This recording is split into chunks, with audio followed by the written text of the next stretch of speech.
If you think you're aiming correctly on the golf course, think again. Even pros get this wrong. And today, a 13-time tour winner is setting the record straight at the Legends Tour event at Costa Navarino. And this week, we've been lucky enough to film with a whole load more legends, so be sure to subscribe and turn the bell so you don't miss those. So on the 6th hole here, par 5, what's going through your mind? So we've got the wind, what feels a little bit, maybe slightly down off your right.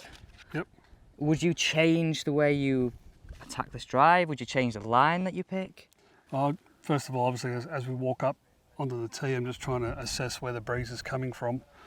Trying not to get fooled by where the trees are and the way the wind sort of funnels down through the trees. And then I look at my yardage book, the picture we got in the yardage book of the actual hole, and then try and pick where I sort of want to start my drive. Obviously, if it's blowing more than 15 miles an hour off the right, I'll aim it further right. Yeah.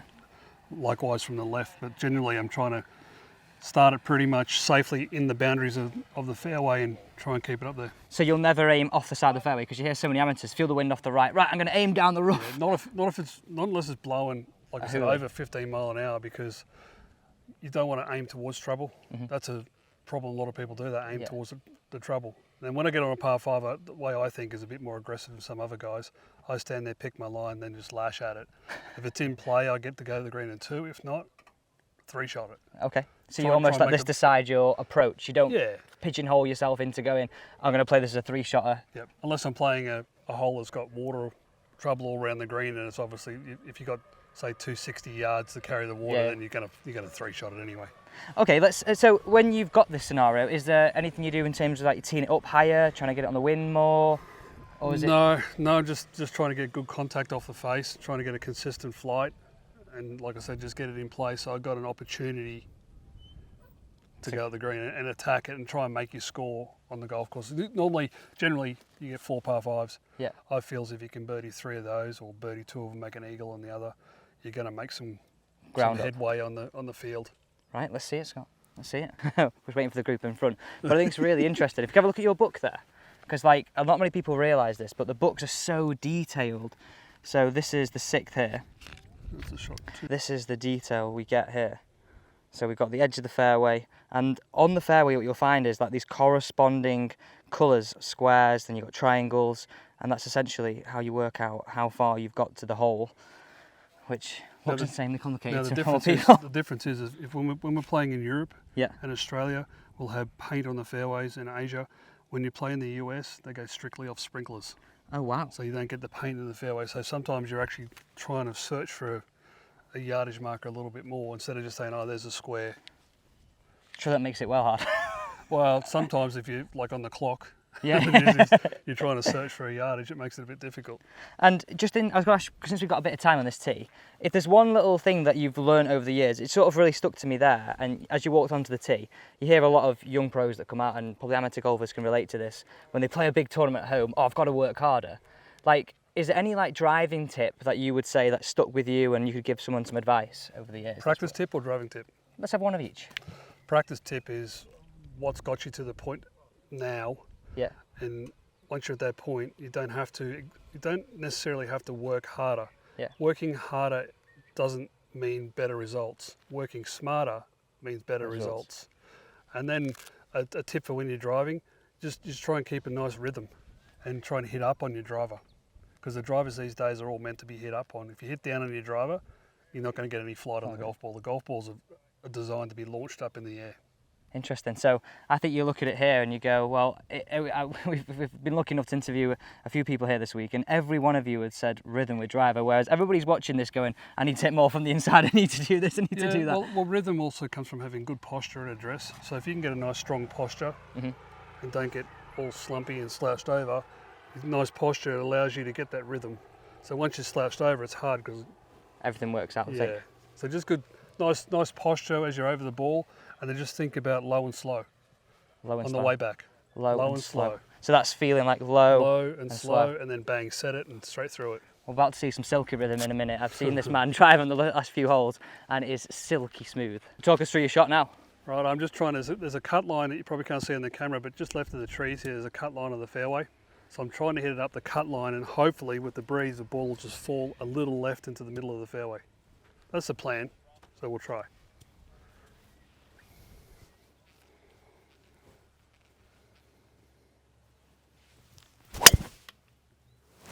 Beauty. And luckily enough, because I was aiming inside the confines of the fairway to the right, I pulled it, but it's still in play. And you often, like, I think a lot of golfers, because they don't aim very well, like their pull shots or their push shots are like absolutely catastrophic to their score. Like, you look at that there, I know you're not planning to hit a bad shot, you've always planned to play the best shot possible, but because of the strategy, whether it's the book or the way you're thinking about a hole, your margin of error almost becomes a little bigger, right? Yeah, and sometimes when you know a golf course, you look at the yardage book, you see which side of the fairway is the least punishing side. Right. And you hit it up that side of the fairway, because if you do hit a bad shot, you can still get away with whatever. Same as if there's water or out of bounds, don't necessarily aim at it, because if you do hit a good shot, you're going straight into it. Well, we'll see where that's finished, and I think this might be going for it in 2. So how far we got? 197 metres to the pin. And what's that for you? I'm going to try hit 5-iron. And because that flag's at the front, are you seeing back of the green as your target here? If I'm looking at the green here, there's a complex of bunkers at the front. I'm trying to hit it over the far right bunker Okay. at the front there, and hopefully breeze off the right, comes back. The miss on the right of the green here is better than the miss on the left. On the left, I'm chipping way back up onto the hill, so I'm just going to try and strike one straight over that bunker. And is there a certain shot shape that you prefer? Is it a slight draw? Oh, I can hit straight, draw, and fade. Not what I want, but I'm just generally trying to hit a pretty neutral flight. If it draws, it draws. Is that why then you would aim just taking into account the wind? So you used to go, okay, if the wind's off the right, it's going to be a bit more draw bias. Would you ever play that shot that sort of holds it? Well, from 197, no, not really. No. I mean, if I was coming in from 160, I don't usually try and fight against the wind. No. It's not advisable. And would that something that you'd say, like, all club golfers would watch this? They'd be like, okay, well, never try and fight the wind too much. Yeah, I wouldn't try and fight the wind. I mean, I try and use it to bring it into the pins and so forth. I mean, if this pin was cut on the right and the wind was off the right, I'd just hit it left of the pin and just try and make a putt. Sometimes you just got to sit there and go, just take what you get. Okay, let's see it. So this is 5-iron. Let's see what we get here. This is par 5, don't forget.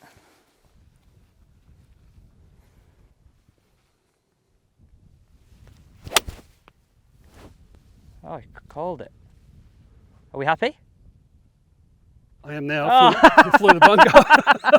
What a shot! Just had to wait to see if it got over the bunker first. What a shot! I mean, did you try and flight that down, or was it the flight that you would play most of the 5-iron? Little de-loft off the fairway. Okay, So slide down slow. I didn't try and manufacture any shot. I just tried to hit a normal shot and just let the lay of the land dictate how the ball flew. It's really interesting. So everything that you sort of face on the golf course, you're just literally letting the lay of the land, the wind, however that sort of ball in the position on the shot that dictates, let that dictate what you do. Yeah, I'm pretty simplistic like that. Tee, fairway, hole, get it there as least amount of shots as possible. You make it look so simple. It should be simple. Well, it should be. We make it harder than it is. Oh, for sure. And you can go down that rabbit hole, right, of trying to think you need to do this with your swing, that with your swing. And we just had a conversation before about playing tournament golf. From one week to the next, you could play great stuff and then miss a cut. Now, Scott, this is the bit I'm really interested in. Uh-huh. Are you a line or no line? How are you reading putts here? As in when I place the ball down? Yeah, do you use a line, no line? No, I don't put a line on the golf ball. I just use the brand name of Titleist on the ball there. I'm going to read in the putt. I started wearing my glasses now because I got the prism lens in there, and I see the difference in the colour of the green. So these greens are quite grainy. They're pretty slow, but the leaf on this grass is quite long. So when you're putting uphill like this, where I am now into the green, in the fall of the land, there's a valley that runs through here. Obviously the water drains off this way, so a lot of just looking at the way, the topography of the land, where the water runs to, and trying to figure out the way the green breaks. Is it the first thing you do walking onto a green? Yeah, it may look like I'm not paying attention, but if I drive up in a car or I'm walking down the fairway, I'm looking at the green and looking where the fall off point is, the way the course designers try to fool you, or they've designed for the way it drains. Like I say, this part here I'm going a little bit uphill, a little left to right, and once it crests it goes down grain, so it's quicker when it goes past. See if I can get All right, see if we can get an eagle. See if I can get it right. Like if you look at it there, everybody there, you can sort of hope this coming across on camera. It's dark here, then light just as it gets sort of around that hole. Now, obviously I've just put my ball down for a line I want to hit it on, and then once I've got my line, I just concentrate on the length. Okay. So wherever I've aimed the brand name up of the golf ball I'm using, which is always Titleist, I just stay on that line and then work on length. So once the line's there, the line's set. And you just stick to that. Don't change my idea on the line once I'm over it. I'm a killer for that. I will stand over it and Well, if you're going to change your mind on a line, you might as well remark the ball and then move it to where you want, instead of just getting over it and adjusting your putter. I like to just leave it where it is, and then the next thing's just a length. Just concentrate on the length.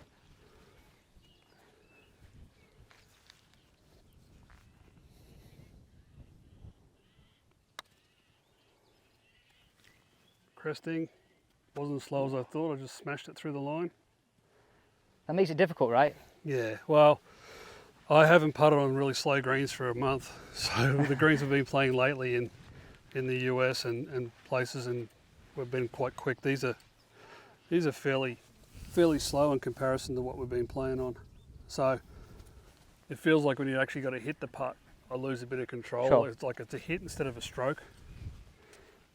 It's much nicer to play on greens that you just stroke it and it rolls out on the line that you want.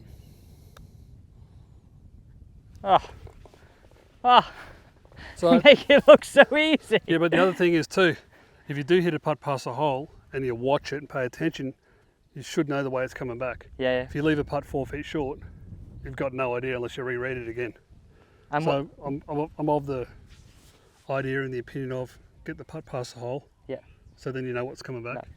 Well, that's a true example of that. And if there's one thing you could share for everybody right now on pace control, like how are you working on that?